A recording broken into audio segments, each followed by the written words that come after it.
Live on DSTV channel 421 and GoTV channel 125, all social media platforms and around the world on myjoyonline.com. This is Joy News Prime with me, Carlos Caloni. Our headlines this are: Electoral Commission expands re-collation to 9 constituencies, citing physical assault, death, threat to staff, among others, as reason for annulling the electoral result. A number of instances, our staff have been threatened with death and forced to declare outcomes without adhering to the processes governing collation.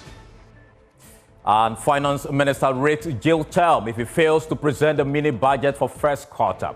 Now, the warning of Minority Leader Dr. Keselato Forsen as Dr. Amin Adam is absent 4th day in a row. Constitution places an obligation on the President to present to this House before the year ends expenditure in advance of appropriation. We have details of that story from Parliament. We also have... Now, the Electoral Commission has expanded the re-collation of electoral results to 9 constituencies. At a press conference to address issues concerning the result of some outstanding constituencies, Chairperson of the EC, Jane Mensah, says re-collated result of 3 constituencies, Suhum, Akwitia and Fantiakwa North, will be accepted. James Abaji has the details. The Electoral Commission, in its latest address, has rejected the coalition result of 9 different constituencies. You recall that the NDC and NPP have dragged the commission to court, with the NDC in particular asking for a rerun of the elections in the Nsawa Midrejiri constituency. The commission chair, Jean Mensah, has been explaining the situation under which some of these constituencies' results have been collated. Our staff have been threatened, and the established collation processes, as guided by law, have been disrupted, and winners have been declared without due processes governing collation being followed. In a number of instances, our staff have been threatened with death and forced to declare outcomes without adhering to the processes governing collation. Although accepting the electoral result of Suhum, Akwitia and Fantiakwa North constituencies, the EC chair explains reasons why the 9 other constituencies, including the embattled Nsawa Midrejiri constituency results, cannot be accepted. In Tema Central, the DO again was threatening, and he was forced to declare results using 146 polling stations instead of 148. The commission would not uphold that declaration.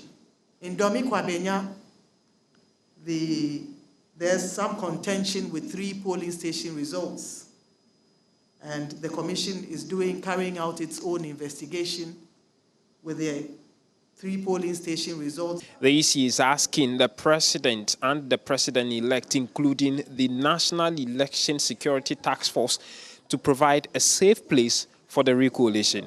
We therefore use this occasion to humbly call on the President of Ghana, His Excellency Nana Addo Dankwa Akufo-Addo, as well as our President-elect, His Excellency John Dramani Mahama, to intervene in this matter so as to ensure that the commission is provided with the necessary security and protection to carry out its functions. The EC, however, is silent on the cases pending in court as to whether they would wait for the conclusion of those cases before they proceed with the coalition. They have also not been able to address the specifics of the electoral materials that have been burned in the fire outbreak that happened in the last 3 days. From the EC headquarters here in Accra, my name is James Savaji for Joy News. Now, the Electoral Commission has incurred the wrath of the NDC in Parliament over its insistence on re-collating results in some 9 disputed constituencies. NDC MP for South Roxanne Nelson Dapamakwa says the EC chair is acting like she is above the law. Particularly after the declaration of the results, for the Electoral Commission to do what it is doing. In fact, Jane Mensah has become a danger to our democracy. Because you see, she cannot be a law unto itself. The Electoral Commission is subject to the Constitution and subject to regulation CI 127. CI 127 is very clear that where results are declared, it is not up to the Electoral Commission or the Electoral Commissioners to decide to ignore, to validate or not validate that declaration, because the declaration is in pursuance of CI 127. The Constitution is very clear in Article 99, Article 99, Clause 1, Paragraph A, thereabout, that where a person is aggrieved or there is a challenge in respect of whether or not the parliamentary seat or election to a parliamentary, a member of parliament is in doubt, the High Court stays with the original jurisdiction in this matter. So where parliamentary results of parliamentary elections are in doubt in some respective constituencies, any person aggrieved with the declaration conducted by officials of the EC, the forum convenience to remedying the matter is the High Court. Now, according to Roxanne Nelson, the farmer called the EC chair's conduct amounts to contempt of court, given that the NDC has sued the commission over its plans to recollate the result and the case is scheduled to be heard tomorrow. It is interesting that even though the EC has been sued and has been properly served, in fact, in one of the cases brought against the EC by the NDC, the matter is slated for tomorrow. At the High Court in Accra, General Jurisdiction, particularly General Jurisdiction 2, the matter is slated to be heard tomorrow. And yet, EC conducts itself in a manner that I will call contempt ex facie, curiae, by holding this press conference, particularly ignoring the court processes that seeks to injunct this very conduct. The NDC is saying that in respect of these 4 or 5 constituencies that have been listed among the 9, we are challenging the EC from conducting itself in a manner to saying, for instance, that they will not recognize the declaration. The recognition or otherwise of those declarations doesn't lie in the mouth of the EC. It lies with the court of law. Only a court of law can declare those declarations as unlawful, and therefore whether or not a rerun of the election or re-collation or whatever it is, it can only be ordered by a court of law, a court of competent jurisdiction. So the EC must be, the commissioners must be very careful. And I say this advisedly, because you see, under Regulation 45 of CI 127, that is the penal provision. The penal provision is to the effect that it is not, the regulation is to the effect that where a person conducts himself, which breaches any provision of CI 127, the person upon summary conviction can be fined by a court of law, or can be imprisoned, or can be both fined and imprisoned. Now, away from that, Finance Minister Dr. Mohamed Amin Adam has been warned he risks a jail term if he refuses to put the mini-budget before Parliament. Now, the Finance Minister has been absent from Parliament for 4 days in a row, leaving the budget for the first quarter of next year in limbo. Speaking on the floor of the House, Minority Leader Dr. Kisel Atoforsun warned Dr. Amin Adam to be mindful of his duties or risk severe punishment. The expenditure in advance of appropriations for January to March 2025, the Speaker, can be laid by any member on behalf of the Minister responsible for Finance. The Speaker, copies are before us. I have a copy. The Speaker, I'm sure you also have a copy. And I think this is not the presentation itself. It's laying of papers. The Speaker, there are occasions, instances that papers have been laid on behalf of a Minister of State. In the same vein, we have a Minister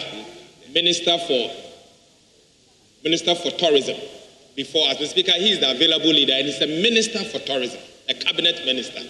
The Speaker, I urge him to lay it on behalf of the Minister responsible for Finance. But If you don't want to do it, I can do it on your behalf. Mr. Speaker, I also want to convey to the Minister and His Excellency the President that the Constitution places an obligation on the President to present to this House before the year ends expenditure in advance of appropriation for the first 3 months of the year 2025. And this is Article 80.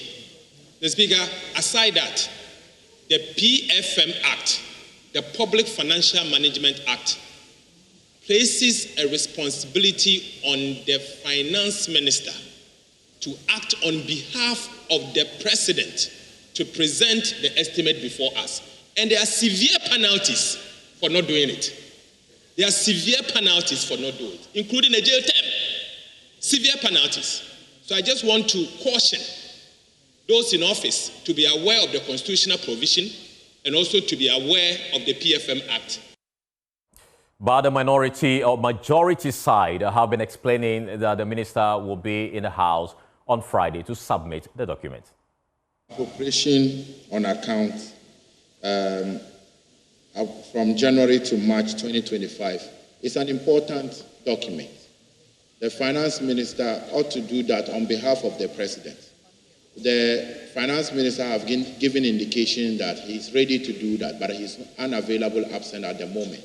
So tomorrow it can be laid and taken, but for us to say that a different minister should do that. This is very important document. Without authorization, neither does he have any indication to do so. Mr. Speaker, as a deputy majority whip, I can say that I have had that conversation, and the finance minister will do that tomorrow. You had a conversation with the president? Yes, and that will be, the indication is that tomorrow. I don't want us to come tomorrow and we are told that I don't have authority to do 1, 2, 3. Then you are the same leaders who say you don't want us to sit on Saturday. And tomorrow is Friday. If we don't do that, it means that this item might not be taken by the House before we transit to the next government. And you know, it's very easy to do it. The next government can come on the next day if they come and present it, and the House will have to work on it, and it is done. And you will be setting a very bad precedent. You know, you'll be setting a very bad precedent, and it's not for your health. Now, the majority sought to blame the NDC for the delay and were shut down by the Speaker. But what really happened? Today, we are talking and reminding each other about the law. We should do that. We had come, the majority had recalled Parliament purposely to do this. But we were rather busy fighting about who become minority and majority. So tomorrow it will be done, Mr. Speaker. You are aware that the House had to be adjourned sine die because you boycotted sitting. Yesterday and 2 days ago, in my absence, you people made those statements as if either the Speaker or it's rather the minority that caused the delay in the presentation of this item. That is untrue. You know what happened. Because for good reason, we don't usually want to disclose so many things to the public. So please, don't push us to the corner. We'll be compelled to come in defense. And that will not be good for you. When I say you, I mean the New Patriotic Party and its future. I'm very clear in my mind about this. Don't push me to say things. Away from Parliament, President-elect John Dramani Mahama has criticized the outgoing government for attempting to create an overly optimistic narrative about the country's economy as their tenure comes to an end. Speaking after the Canadian High Commissioner to Ghana, Miriam Montrat, paid a courtesy call on him, he expressed deep concerns about a $2.5 billion debt burden in the energy sector. He warned that without urgent intervention, the energy sector could face total collapse, describing it as a critical area the outgoing NPP administration has mismanaged.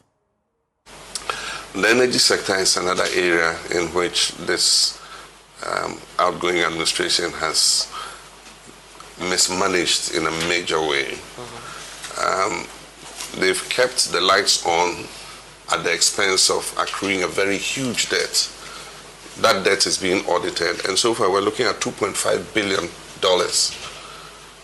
And so not paying the producers of energy, just piling on the debt and paying other things that are not as critical as paying down the energy sector debt. ECG has a very poor governance record, and aside from that, its losses are so huge. Technical and commercial losses, about 32%. I don't see any utility that can run with 32% commercial and technical losses and be able to continue to survive. And yet the little money that comes should be prioritized in paying those who provided the electricity. Instead, they take a chunk of it and use it to import crude oil. They're more interested in supplying crude oil than exploiting our upstream, where we have a lot of gas, so that we can provide cheaper gas. If we could cover our energy production with 100% gas, that will save us in excess of $1 billion every year. And yet, they've driven all the upstream people out. He and I went and took refuge in Côte d'Ivoire. Now, President-elect John Mahama also dispelled claims that the Operation Recover All Load Committee is a tool for political witch hunting. His remarks come amid concerns from some groups that the committee's investigations will unfairly target individuals, particularly members of the outgoing administration. I announced the preparatory committee, and I think people are misunderstanding it. We're receiving a lot of information on things that are going wrong, or things, corruption scandals and all that. Some send me texts on my phone, some call me, others pass through other people. We want a focal point where all that evidence is directed, and so that they can assemble that evidence. And once we come into office, Oral is not going to be investigating people. It's going to gather the evidence and pass on that evidence to the government institutions that are geared, supposed to do that kind of work. And so we just want that if people have any information that they think is useful in the fight against corruption, pass it on to this team. That's what the team is about. And they're all doing that service pro bono. They're not expecting any payment. There's no expenditure or budget associated with the task that they're carrying out. And so that's the explanation for it. Away from the president-elect, the 2024 flag bearer of the New Patriotic Party, Dr. Mahmoud Bawumia, has suggested that their campaign faced a significant communication disadvantage during the December 7th presidential election, largely due to the National Democratic Congress's dominance of key traditional media outlets. Speaking to NPP communicators at his residence yesterday for the first time since the December 7th election, Dr. Mahmoud Bawumia acknowledged the party's effort during the campaign, but noted that the media imbalance hindered their electoral strategy. It was a big disappointment. There's no doubt about it when the results came. Why was it a disappointment? Because all the work we had done was pointing to the fact that we would win this election. There was clear evidence on the ground as we went to all the 276 constituencies. It was clear that, we were going to do well. But on the day of the election, something was amiss. Turnout was so low, and everybody was wondering what was happening. Why? Where are people? I must say, like I said, we worked very hard in the campaign. I must tell you that I'm very proud of the communication team. Very, very, very, very proud. We did very well. You did an excellent job. I must congratulate you. We dominated the NDC in social media. By far, very, very clearly.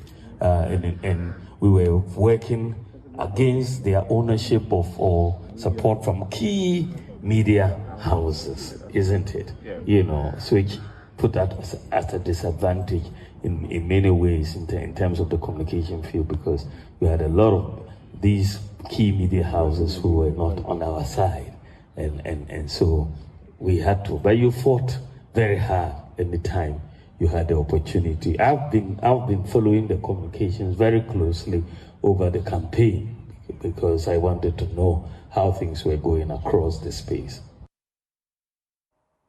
However, a political marketing expert, Professor Kobe Mensah, disagrees with the Vice President's assertion, arguing that the party lost favor because it failed to meet the expectations of Ghanaians. Of course, I do not agree. And not only me, I'm sure quite a lot of people in Ghana who actually observed the elections would be taken aback, with that particular assertion.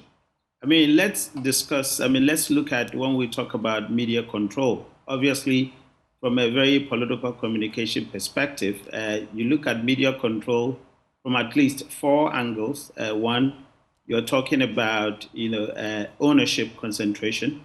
2, you're talking about editorial, influences and editorial oversight. 3, you're talking about commercialization, i.e., a client or a political party having the money to really, dominate or buy media spots or ad spots. And then, of course, you're talking about customer base, the viewership for some of these media houses. I mean, when you talk about key media houses in Ghana, clearly you're talking about the public, outlets or, the national media spaces. And of course, you're talking about the private ones. Now, it's very hard to look at these, factors that I've talked about to sort of agree with, the Vice President. I think it's very hard to do that. I mean, the last time that we heard that a certain political party had a control, in terms of positive, media relationship was in 2000 election. And that was even an MPP because obviously Kufuor had promised quite a lot of things. And of course, the NDC was very, very unpopular at the time. Now, since then, whenever you go into elections, it's actually the incumbent that seems to have that particular advantage. And so for Dr. Bawumia to actually say that, I think that in all the control that I just mentioned, it's very difficult to say that. Because if you look at editorial oversight, all right, which usually you don't see because that one is not publicized. Of course, in terms of ownership, you can actually see the records in the public records. I mean, quite a lot of, private media houses aren't really, Father Christmas or aren't charitable or NGO organized. They are for commercial purposes. And so you would have to pay in order to get access to that. Now moving on, the Accident Victim Support Ghana is expressing concerns over the increase in number of road crashes recorded in 2024. According to the organization that is focused on giving care to accident victims, the number of distress calls received this year increased to an average of 13 per day compared to the 9 received in 2023. A situation they say is worrying. Executive Director of the NGO, Juliet Osei-Cranton, made this revelation at a prayer and awareness creation campaign at the VIP station here in Accra. My colleague Prince Kwame Kudoga has more in the following report. According to data from the National Road Safety Authority, 1,237 people died from road crashes between January and June 2024 and 7,561 sustained injuries within the same period. Executive Director of the Accident Victim Support Ghana, Juliet Osei-Cranton, says the situation is worrying. Our office received a minimum of 13 calls for help. A minimum of 13 calls. Compared to last year, we're receiving about 9, 10. But yes, 13 calls a day. A minimum of 13 calls a day. That is what we receive. And it includes those who are in distress. That is our main source of worry now. Road safety campaigner Reverend Cyril Crabb urged drivers to be extra cautious, especially during the Christmas festivities, to avoid a surge in road accidents. Going into this festive season, one, yes, we are praying, but we must also be on the lookout for these things. One, we need to maintain our cars. Overspeeding is another cause, because for cashing in, drivers would want to overspeed on our roads, to rush in and rush out. This is the time that you don't even have to think of rushing in, because you will still make your money. You will still make your cash. And so don't think because you want to cash in, because there are people in town, you want to rush and then drop them and come back. Take your time, rest, have car maintenance, lower your speed, and we are good to go. Drivers who took part in the session spoke to Joy News. I would advise them, drive tired is not good. Christmas is coming. You make sure you go slowly, you come slowly. When you are tired, tell the car when I'm tired, I'm giving it to my friend, a spare driver, to go and come. So that next year, we can see the driver. You're a car when I can see your car and your friend. So they need to be slow down and patient on the road. Prayers were said against road accidents on Guinean roads ahead of the Christmas holidays. Prince Kwame Kudoga's report for Joy News. Yes, Lord. Yes, Lord. On our roads, Jesus taking advantage. Jesus of potholes. Holy Ghost taking advantage. Jesus of bad roads. Holy Ghost taking advantage. Holy Ghost. While you're still watching Joy News Prime with me, Carlos Caloni, we'll take a short break. We'll return with more. Please stay.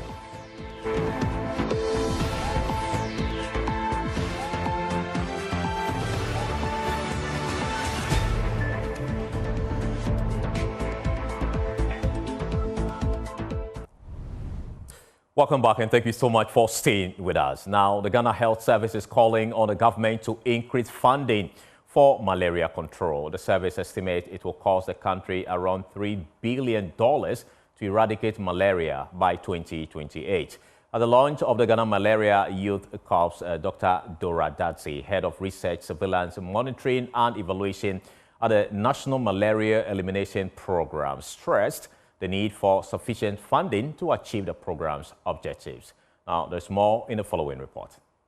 The Ghana Health Service estimates that $3 billion is needed to implement the National Malaria Elimination Program, which aims to eradicate malaria by 2028. However, it notes that health budgets have grown more slowly than the national budget, with the health sector's allocation increasing by only 9.09% compared to 71.75% rise in the national budget between 2019 and 2022. Speaking at the launch of the Ghana Malaria Youth Corps, Dr. Dora Dadzi, who is the Head of Research, Surveillance, Monitoring and Evaluation at the National Malaria Elimination Program, emphasized the importance of adequate funding to achieve the program's goals. The government has been very supportive in our fight against malaria. The government funds a number of the interventions, but there are still some funding gaps. So we also call on the government to make available funding so that we can expand the scope of some of malaria intervention. And then we also want the government to also support this youth-led initiatives so that in a way to help the fight against malaria. Dr. Dadzi further tasked the youth to lead advocacy on the fight against malaria. Ghana has made a lot of progress when it comes to malaria control. And even with this progress, there are still some challenges, because every year we still have so many malaria cases and deaths. Now that our aim is to eliminate malaria, I want to bring everybody on board, especially the youth. So we want the youth to serve as advocates of malaria. We want them to serve as community educators. So we are calling on them to educate their peers, to use the available malaria intervention, to seek early treatments, early testing and treatment when they have symptoms which suggest malaria. And then we also know that the youth form the majority of the population. So if you're able to get their buy-in, then it means that we'll be able to make some progress towards malaria elimination. Ghana hopes to achieve 90% reduction in malaria mortality, 50% reduction in malaria cases, and achieving malaria prevention in at least 6 districts by 2028. Collins Frimpont's report for Joy News. Now let's focus our attention on education, where the Minister of Education, Yao Osei Edochom, is urging the incoming John Mahama administration to sustain the quality of education being handed over to them. According to him, the Nanado-led NPP government has made several gains in the education sector, and it is important the next administration continues from where they are leaving it. And what appears to be his final address as Education Minister, he emphasized the need to enhance STEM education introduced under the NPP administration. I always miss Accra STEM Academy. I go there frequently to see progress, and headmaster has been appointed, so school is going to open soon. We've gone past that. See, Assembly Hall, everything is there. So we've left something for you, Ghana Education Service. I want you to take very good care of it, run it well, and know that God has given you an opportunity to change the life of others. The choice is in your hands, whether you make the environment better than you came to find it, or you ignore and not worry about it. We can be timid souls on this planet called Earth. We have to be bold. We have to move forward. We have to change the space that will be entrusted to our care. Creating new assembly halls for our junior high schools and kindergarten and primary schools should be what we have to focus on. We should be determined that every child in Ghana deserves a better learning environment. And if the exams is easy, the children are passing and they are giving me credit for it, I'm not doing Ghana any favor. Because those kind of children will never change your country. The American children are coming out with patents and inventions because they are being assessed at the top 3. So we cannot just educate, but we have to always question ourselves. Is the education that we are delivering going to change our country? We've been at it for over 60 years. Other countries began earlier. That we began with have changed. Because they did not assess on 1, 2, 3. They did 4, 5, and 6. And therefore their fortunes are better than ours. We have begun, even if we're 60 years late. By GES, let's sustain the change. If we sustain the change, then we'll leave a better legacy for our nation.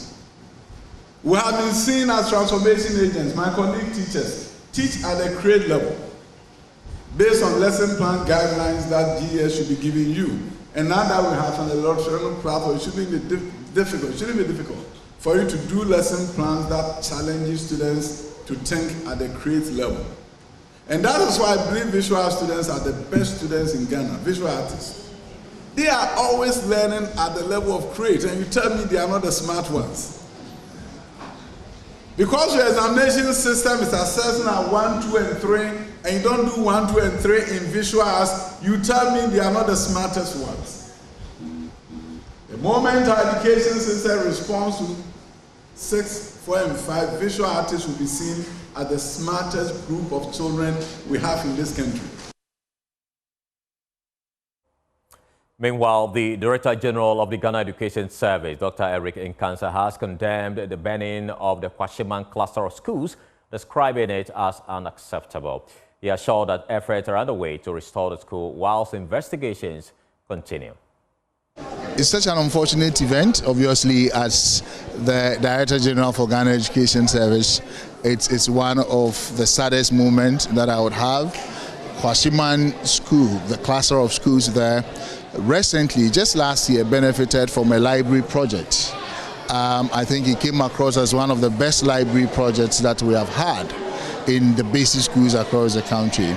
It has also benefited from some kind of support from the ministry in just recent times. And the last thing anybody would have expected would have been to see the situation that we are witnessing now. is affecting and displacing quite a number of our pupils.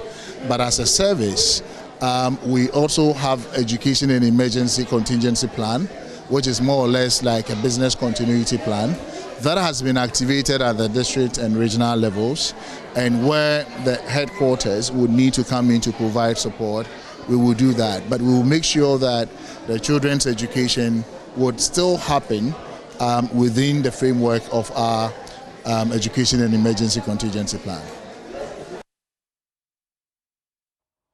Now moving on, Deputy Executive Director of SECOD, Daniel Banoko, is urging the government to focus on ecological agriculture to cut agriculture spending by more than half. He noted that significant funds are spent importing seeds, fertilizers and imports, which could instead support local production and other economic sectors. Banoko made these remarks in Wa during a maize and sorghum donation to the Wa Central Prison by SECOD and Antica Company Limited. Joy News' Upper West Regional Correspondent Rafiq Salam report from Wa.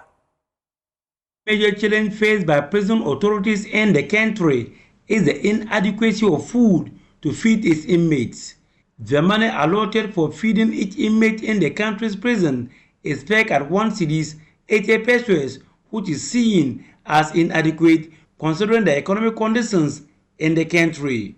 Prison authorities therefore improvise ways to complement the effort of the government by setting up vegetable gardens and farms to add to the nutritional needs of the inmates.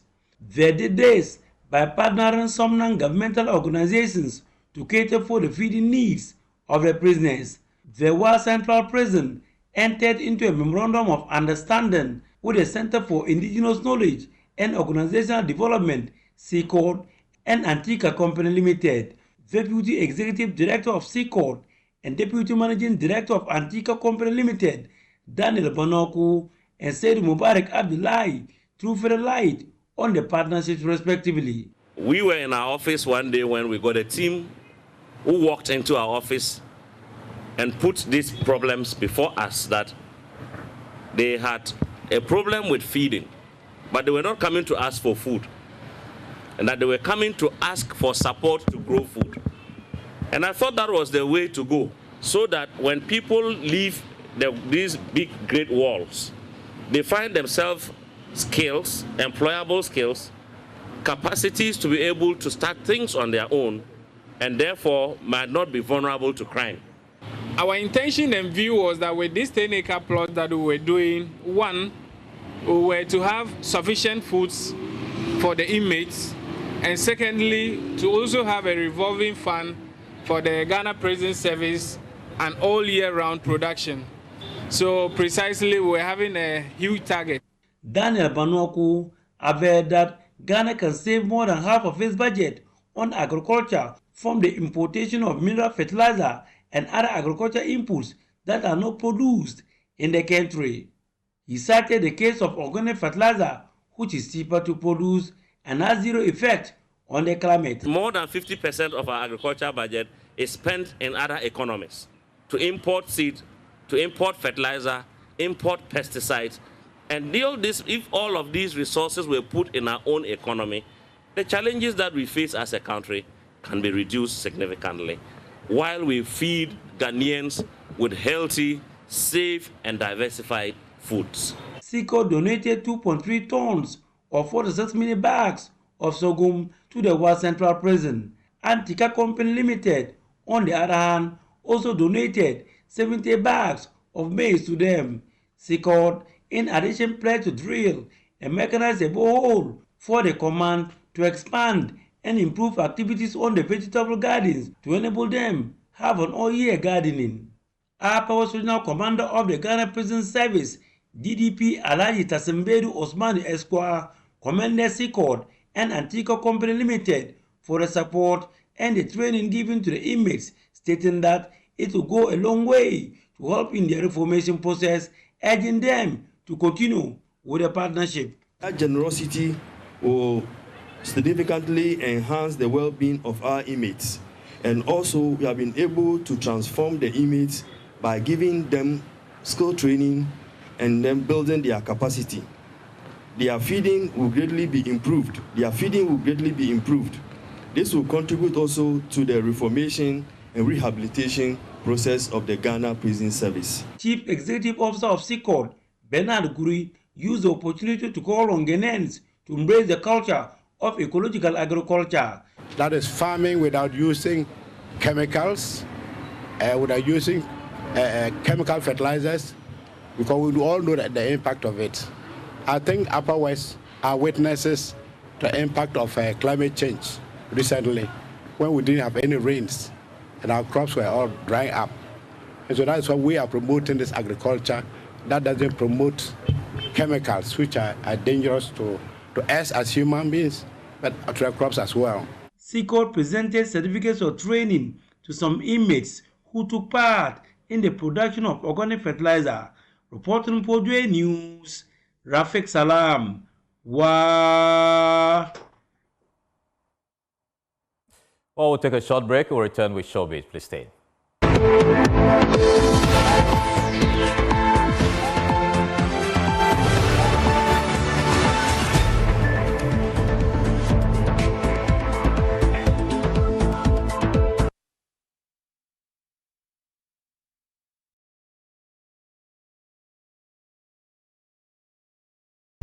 Well, it's time for Showbiz, and Becky Bex is in studio.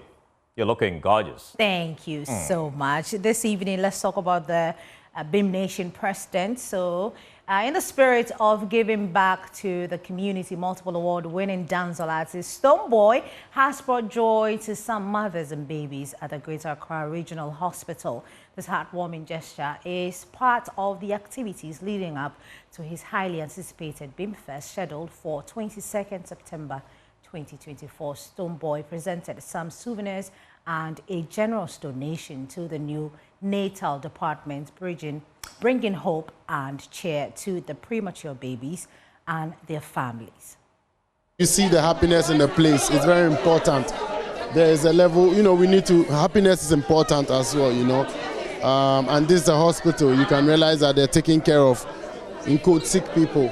So most often when persons like myself do pay a visit, it lightens up the mood, and then afterwards, they get that niceness to continue their, works. And I think as part of what we do as Livingston Foundation, we responded to a call of one of our sisters over here.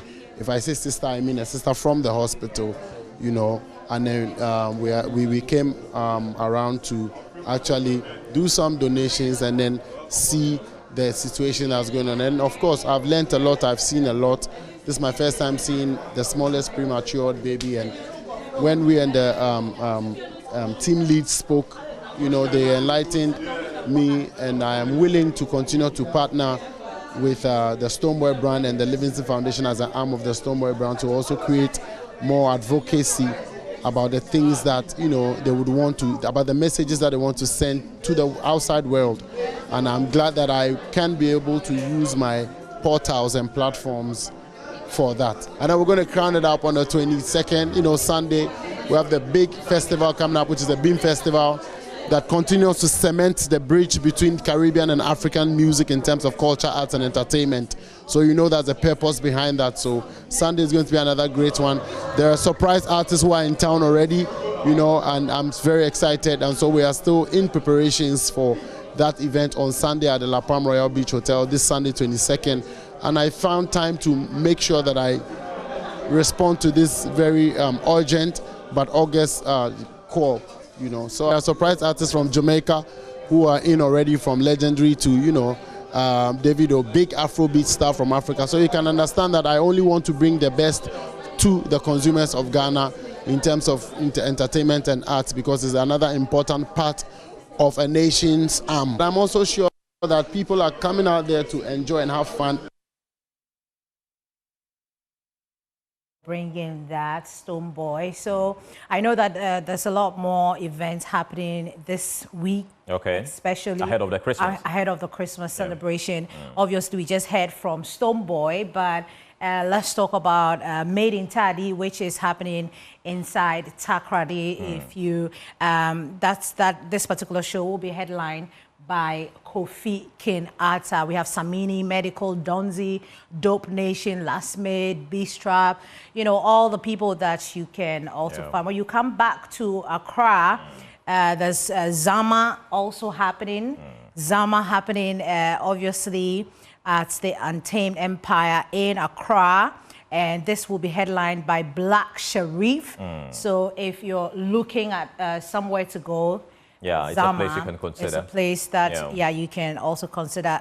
What's next on the list? We have Money Festivities also happening at Good Park in Accra on December 22nd. And so for the money funds, money festivities is happening, and so you should look forward to that one. That's somewhere that you want to go. Obviously, we heard from the Bib Nation president. It's happening at the La Palm Royal Beach Hotel. You have to pay a little something. It's on the 22nd, and he told you that the likes of Davido will be passing through and all of that. There's something the gospel people are championing the outside, which I'm very excited about. So this is happening on Saturday, actually, 21st, 10 a.m. The gates will be open, and we're very excited about that one. Gen Z Christian party. I mean, why would you be there? It's a Christian kind of event. It's and I know that you will be definitely. In I'm gonna be there. So you know, I'm glad that we have something for you as well. So for people like my very good friend Carlos, the outside is where you can be. And also, you can be here at Joy News, because this is where you find all the news, all the exclusives. I'll be bringing you that as well. Tomorrow I'll be traveling to Takrady, just so that we can have visuals and from the story Made in Tadi. The whole event. So look forward to it. It's 8 o'clock. We are grateful for your time. Log on to myjoyonline.com. That's where you find all the news. Thank you so much, Carlos. All right, Becky. Have a good evening. Bye-bye. Bye-bye.